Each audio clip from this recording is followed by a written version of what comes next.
Ici, vous êtes à la sécherie de l'ajout de l'Office national des forêts, un lieu où on produit les graines forestières qui serviront au boisement et au reboisement des forêts françaises. On coordonne des récoltes de fruits forestiers, des cônes, des samoires d'érable, des glands et des châtaignes, pour ensuite les produire, les travailler et les mettre à disposition des pépiniéristes forestiers français.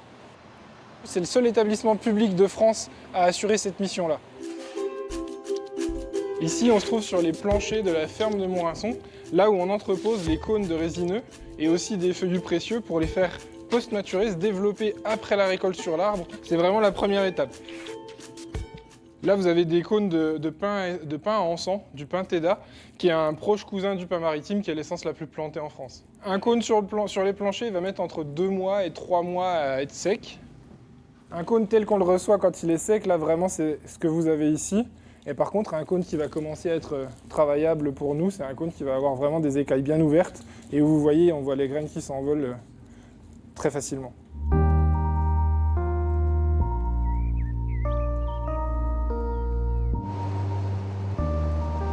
Les cônes sont partis, on a récupéré les graines, il y a eu quelques déchets qui sont venus avec, donc là maintenant on essaie vraiment de n'obtenir plus que de la graine à l'issue de cette étape-là. Différents écrans de filtration, un premier très grossier qui va laisser passer la graine, qui va permettre d'éliminer des gros déchets comme des bouts de branches. Ensuite un deuxième tamis plus fin qui va essayer de ne retenir que la graine, et un troisième tamis pour éliminer les poussières. Maintenant on va trier les graines qui sont capables de germer de celles qui ne sont pas capables de germer. Simplement par leur densité. Les graines légères, elles vont se faire emmener sur ce côté-là de la table. Celles qui sont vides, celles qui sont pleines, elles vont venir ici vers moi. Ces graines-là, elles sont pleines. Ça veut dire qu'à l'intérieur, elles ont là une réserve avec de l'amidon qui va servir à donner le démarrage du plant en forêt.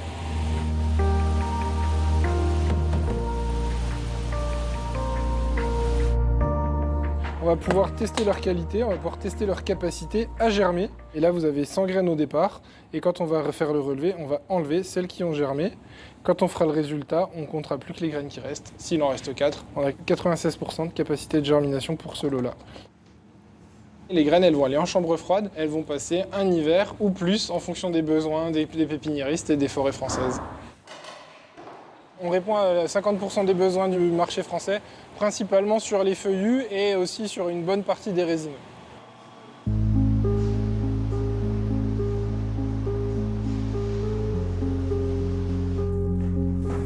Là, ils sont en train de préparer une commande qui va partir demain en pépinière. Dans le sac bleu, vous avez des chênes, et puis dans les sacs rouges, ce sont des châtaignes. La pépinière va faire ce qu'on appelle une éducation des plants. Elle va semer les graines qui vont donner les plants et pendant 2 à 3 ans, elle va laisser pousser ces plants dans la pépinière avant qu'ils soient installés dans les forêts françaises. Entre ces murs, on prépare des forêts plus résilientes face au changement climatique.